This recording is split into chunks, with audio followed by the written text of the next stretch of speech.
Hey everyone, मैं हूं अनु और आज की इस वीडियो में हम डिस्कस करने वाले हैं BCOC 185 के इम्पॉर्टेंट क्वेश्चंस को।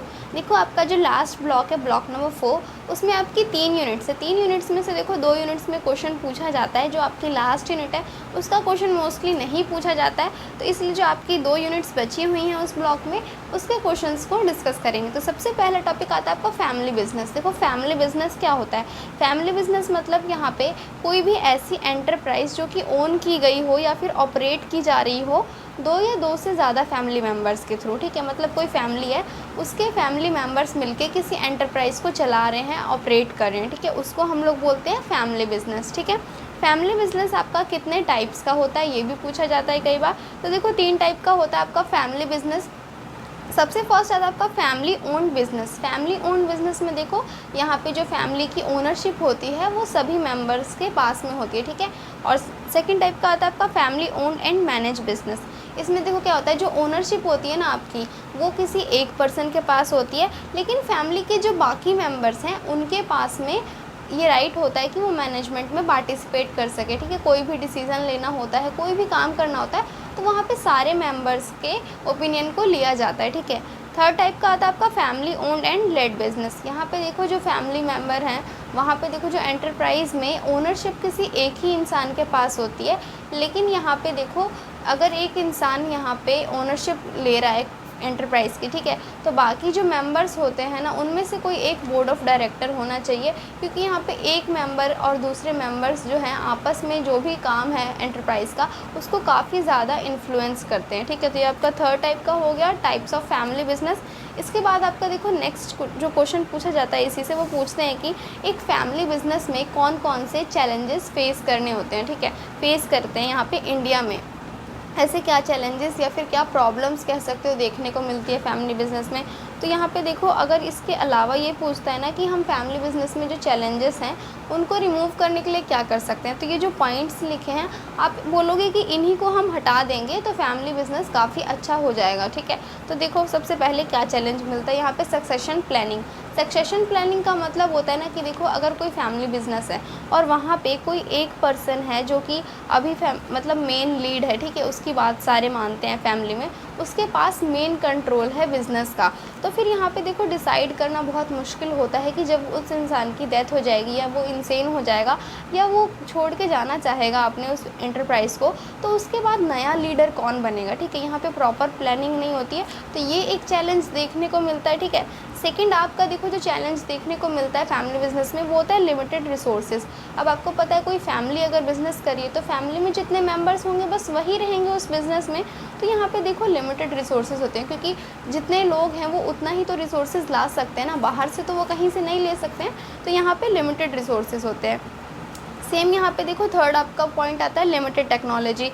जैसे मैंने बताया, जैसे लिमिटेड रिसोर्सेज होते हैं वैसे ही यहाँ पे लिमिटेड टेक्नोलॉजी भी होती है, क्योंकि जितने कम लोग रहेंगे उनको जितनी टेक्नोलॉजी की नॉलेज होगी वो लोग बस उतना ही यहाँ पे दे सकते हैं, अपना कंट्रीब्यूट कर सकते हैं। ठीक है, बाकी आपको बाहर से आप लोग एम्प्लॉयज़ नहीं रखते हो, तो यहाँ पे आपको टेक्नोलॉजी देखो कम देखने को मिलती है। ठीक है, जितनी आपको नॉलेज है फैमिली मेम्बर्स को, बस उतना ही लिमिटेड होता है। ठीक है, उसके बाद आता है प्रोफेशनलिज्म। देखो, फैमिली मेम्बर्स हैं, जाहिर सी बात है कि हर किसी का इंटरेस्ट अलग अलग चीज़ में होगा और हर किसी को हर चीज़ नहीं आती होगी, और ये एक फैमिली बिजनेस है, तो यहाँ पे आप प्रोफेशनल्स को भी हायर नहीं करते हो, तो यहाँ पे लैक ऑफ प्रोफेशनलिज्म भी होता है। ठीक है, नेक्स्ट आता है आपका लिमिटेड टैलेंट। लिमिटेड टैलेंट जैसे कि मैंने बताया, जैसे लिमिटेड रिसोर्सेज है, लिमिटेड टेक्नोलॉजी है, वैसे ही यहाँ पे देखो, आपके अगर किसी फैमिली में 4 मेंबर्स हैं और वो चारों मिलके एक एंटरप्राइज चला रहे हैं, ठीक है, तो वहाँ पे उन चारों के पास जितना टैलेंट है बस वो उतना ही यूज़ कर सकते हैं बिज़नेस में। ठीक है, तो यहाँ पे लिमिटेड टैलेंट रहता है, टैलेंट की भी कमी रहती है। ठीक है,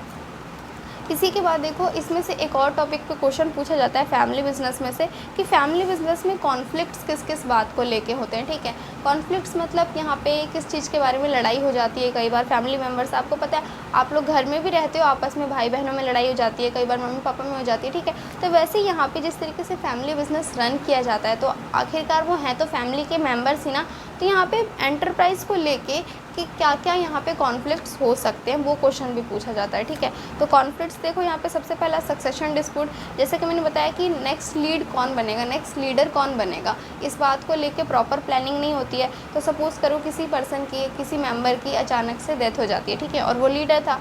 अब उसके बाद घर में लड़ाइयाँ शुरू होने हो जाती है कि मैं बनूँगा लीडर या फिर वो बनेगा लीडर, कौन बनेगा, यहाँ पे मेन मुद्दा ये होता है, ठीक है। तो यहाँ पे इसका डिस्प्यूट आ जाता है।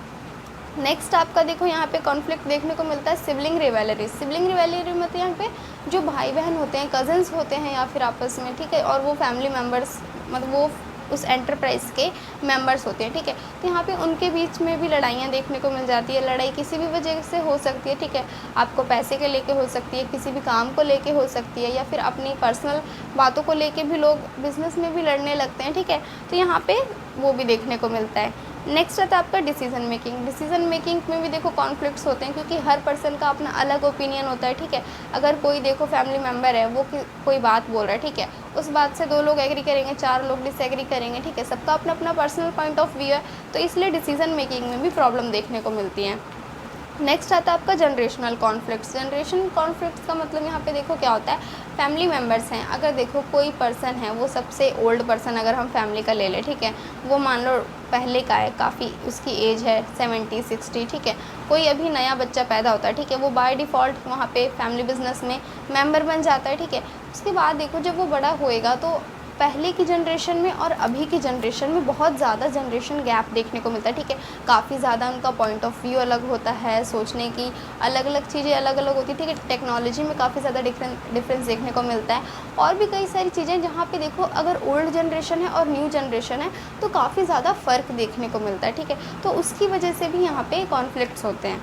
नेक्स्ट आता है आपका कंपनसेशन इश्यूज़। कंपनसेशन आपको नाम से क्लियर हो रहा है, यहाँ पे पैसे को लेके बात हो रही है, ठीक है। किसी एम्प्लॉय को, किसी फैमिली मेम्बर को देखो यहाँ पे ज़्यादा सैलरी मिल रही है, या फिर कुछ बोनस मिल रहा है, कमीशन मिल रहा है, किसी को कम मिल रहा है, और वो लोग फैमिली में तो आपस में बातें पता चली जाती है, ठीक है। तो उस बात को लेके भी वो लोग झगड़ा कर लेते हैं कि नहीं तुम्हें ज़्यादा क्यों मिल रही है, यहाँ पे बायस्ड हो रहा है, ठीक है, यहाँ पे प्रॉपर नहीं किया जा रहा है, ठीक है, यहाँ पे हम लोगों के साथ डिस्क्रिमिनेशन किया जा रहा है। इस तरह की चीज़ें उनके दिमाग में आने लगती हैं और वो आपस में कॉन्फ्लिक्ट कर लेते हैं, ठीक है।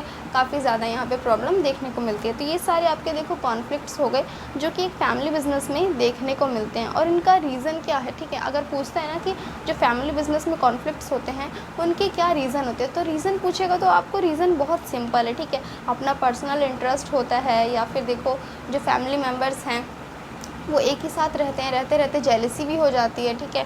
या फिर और भी पैसे को लेके भी रीज़न, पैसा भी एक रीज़न हो सकता है कि कोई देखो अच्छा अर्न करता है, कोई अच्छा अर्न नहीं करता है, तो यहाँ पे कौन कितना कंट्रीब्यूट करेगा, इस बात को लेके भी लड़ाई हो सकती है, ठीक है। तो रीज़न्स बहुत सारे हो सकते हैं, आप खुद से बना के लिख सकते हो, ठीक है। तो फैमिली बिजनेस में से देखो ये आपके 3 ही टॉपिक्स पूछे जाते हैं, या तो टाइप्स ऑफ फैमिली बिजनेस पूछेगा। फैमिली बिजनेस देखो अगर क्वेश्चन आता है तो सबसे पहले आप डेफिनेशन लिखोगे, ठीक है। डेफिनेशन लिखने के बाद अगर टाइप्स ऑफ बिजनेस पूछ रहा है तो ये मैंने आपको ओवरव्यू बता दिया और की पॉइंट्स बताए हैं, ठीक है। इनको आप अपनी लैंग्वेज में एक्सप्लेन कर लोगे। अगर पूछता है कि कौन से चैलेंजेस फेस करने होते हैं तो ये भी मैंने आपको 5 बता दिए हैं। ये भी आप ये देखो की पॉइंट्स हैं, इनको लिख के बाकी फिर अपनी लैंग्वेज में एक्सप्लेन कर लेना।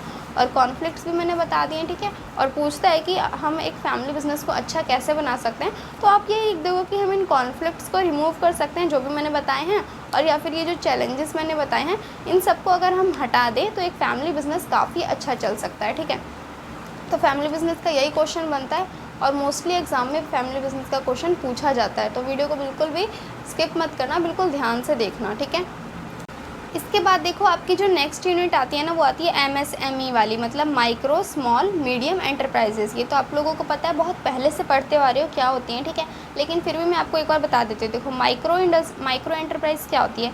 माइक्रो एंटरप्राइज़ वो एंटरप्राइज़ होती है जहाँ पे देखो जो प्लांट, मशीनरी या फिर कोई भी इक्विपमेंट हो गया, उसमें जो इन्वेस्टमेंट करी गई है ना वो 1 करोड़ से ज़्यादा ना हो, और जो एनुअल टर्नओवर होता है वो 5 करोड़ से ज़्यादा ना हो, ठीक है। मतलब प्लांट मशीनरी में जो इन्वेस्टमेंट करी गई है वो 1 करोड़ से ज़्यादा नहीं होनी चाहिए, और जो एनुअल टर्नओवर होता है किसी भी एंटरप्राइज़ का वो 5 करोड़ से ज़्यादा नहीं होना चाहिए। अगर ऐसा होता है तब हम उसको माइक्रो एंटरप्राइज़ के अंदर डालते हैं, ठीक है। नेक्स्ट आता है आपका स्मॉल एंटरप्राइजेस। स्मॉल एंटरप्राइजेस में देखो यहाँ पे जो इन्वेस्टमेंट करी गई है प्लांट मशीनरी में वो 10 करोड़ से ज़्यादा की नहीं होनी चाहिए, और जो टर्नओवर है वो यहाँ पे 50 करोड़ से ज़्यादा का नहीं होना चाहिए, तब हम उसको स्मॉल एंटरप्राइज़ कंसिडर करेंगे, ठीक है। और मीडियम एंटरप्राइज़ देखो क्या होती है, जहाँ पे इन्वेस्टमेंट जो है आपकी वो 50 करोड़ से ज़्यादा की नहीं होनी चाहिए, और जो टर्नओवर है वो 250 करोड़ से ज़्यादा का नहीं होना चाहिए, ठीक है। तो ये होती है आपकी माइक्रो, स्मॉल और मीडियम एंटरप्राइजेस, ठीक है।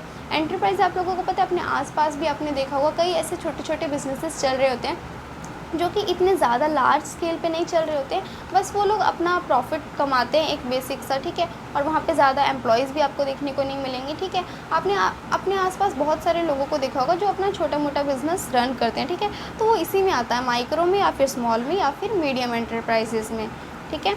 और इसके बाद देखो इसका रोल पूछा जाता है कि एमएसएमई का रोल क्या है। रोल देखो यहाँ पे एंटरप्रेन्योरशिप में भी पूछ सकता है, ठीक है, या फिर डेवलपमेंट में भी पूछ सकता है।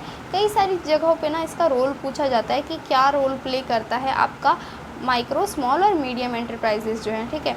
तो इसके बेसिक अगर हम बात करें तो 5 रोल्स हैं जो कि काफ़ी ज़्यादा प्ले करता है ये, ठीक है। मतलब बहुत आसान भी, और मैंने इसलिए आपको शॉर्ट नोट्स इसीलिए बनाए हैं ताकि आप लोगों को ना देखो की पॉइंट्स अच्छे से दिमाग में बिल्कुल फिट हो जाएं और आपको एग्ज़ाम में लिखने में प्रॉब्लम ना हो, ठीक है। तो सबसे फर्स्ट अगर हम देखें तो एम्प्लॉयमेंट जनरेशन। देखो कहीं पे भी अगर कोई भी एंटरप्राइज सेटअप होती है तो जाहिर सी बात है कि वहाँ पे देखो आपको एम्प्लॉयमेंट देखने को मिलेगी। अगर किसी ने कोई देखो बिज़नेस स्टार्ट करा है तो वहाँ पे वो 4 लोगों को काम देगा, ठीक है। वहाँ पे एम्प्लॉयमेंट अपने आप जनरेट होएगी, ठीक है। नेक्स्ट आता है आपका प्रोडक्शन। देखो प्रोडक्शन भी यहाँ पे होता है क्योंकि एंटरप्राइज स्टार्ट करिए तो वो कुछ ना कुछ प्रोड्यूस करेंगे और प्रोडक्शन बढ़ेगा तो देखो यहाँ पे आपकी जो मार्केट है, मार्केट में कैपिटल बढ़ेगी, ठीक है। आपका ओवरऑल जीडीपी का ग्रोथ होगा, ठीक है। तो नेक्स्ट आपका देखो पॉइंट आता है इंक्रीज जीडीपी। जीडीपी भी यहाँ पे इंक्रीज़ होती है इनकी माइक्रो, स्मॉल और मीडियम एंटरप्राइजेस की वजह से, ठीक है। क्योंकि आपको पता है जितनी ज़्यादा एंटरप्राइजेस होती है उतना ज़्यादा इकोनॉमी का मार्केट बड़ा होते जाता है, और जितना ज़्यादा मार्केट बड़ा होगा ना उतना ज़्यादा जीडीपी इंक्रीज़ होता है, चाहे आप कहीं का भी देख लो, ठीक है। उसके बाद आता है आपका यूटिलाइजिंग रिसोर्सेज ऑप्टिमली। देखो यहाँ पे जो रिसोर्सेज होते हैं, हमारे आसपास बहुत टाइप के रिसोर्सेज है, ठीक है। और जो छोटी मोटी देखो जो एंटरप्राइजेस होती है, छोटी मोटी आपके बिजनेस फर्म्स होती है, कंपनीज़ होती हैं, ये लोग क्या करते हैं, ये लोग लोकल रिसोर्सेज को यूज़ करते हैं, ठीक है। क्योंकि इनको लोकल रिसोर्सेज सस्ते में पड़ते हैं और ये लोग फिर उनका प्रॉपरली अच्छे से यूज़ करते हैं। तो यहाँ पे रिसोर्सेज का अच्छे से यूज़ किया जाता है, ठीक है। नेक्स्ट आता है आपका इनोवेशन एंड डेवलपमेंट। यहाँ पे देखो इनोवेशन काफ़ी ज़्यादा देखने को मिलता है। कई बार आपने देखा होगा कि कहीं किसी छोटे से गांव से कोई अच्छा सा आइडिया निकल के आता है, फिर उसको देखो उसका पेटेंट वगैरह ख़रीद लेते हैं लोग, या फिर कई सारी ऐसी चीज़ें हैं जो यहाँ पे देखो आपको बड़ी बड़ी कंपनीज़ में देखने को नहीं मिलेंगी। छोटी छोटी जगहों से आपको कई सारे इनोवेशन आइडियाज़ देखने को मिलते हैं और ओवरऑल यहाँ पे देखो डेवलपमेंट होता है। जहाँ भी कोई एंटरप्राइज़ अगर इस्टेब्लिश हुई है तो उसके आसपास का एरिया भी आपने देखा होगा, वहाँ पे काफ़ी ज़्यादा लैंड महंगी हो जाती है, आसपास के लोगों का जो लिविंग ऑफ स्टैंडर्ड है वो काफ़ी ज़्यादा इंक्रीज़ हो जाता है, ठीक है। डेवलपमेंट आपको देखने को मिलता ही है, आप चाहे कहीं का भी एग्जांपल ले लो, ठीक है, आप अपने आसपास भी देख सकते हो। आज के लिए बस इतना ही। आई होप आपको अच्छे से समझ में आ गया होगा। अगर किसी भी टॉपिक में कोई डाउट है तो आप कमेंट सेक्शन में पूछ सकते हो, नहीं तो इंस्टाग्राम पे डीएम कर सकते हो, नहीं तो हमारे टेलीग्राम चैनल ज्वाइन कर सकते हो, वहाँ पे भी पूछ सकते हो, ठीक है। सबका लिंक मैं डिस्क्रिप्शन में दे दूँगी। और ये देखो मैंने जो भी आपको पॉइंट्स बताए हैं ना, इनको अच्छे से याद कर लेना। हो सके तो आप इसको एक कॉपी पेन लो और अच्छे से नोट कर लो। और अगर नोट नहीं करना है, आपको शॉर्ट नोट्स परचेज़ करने हैं तो आप वो भी परचेज़ कर सकते हो, टेलीग्राम पर मैसेज कर सकते हो, ठीक है।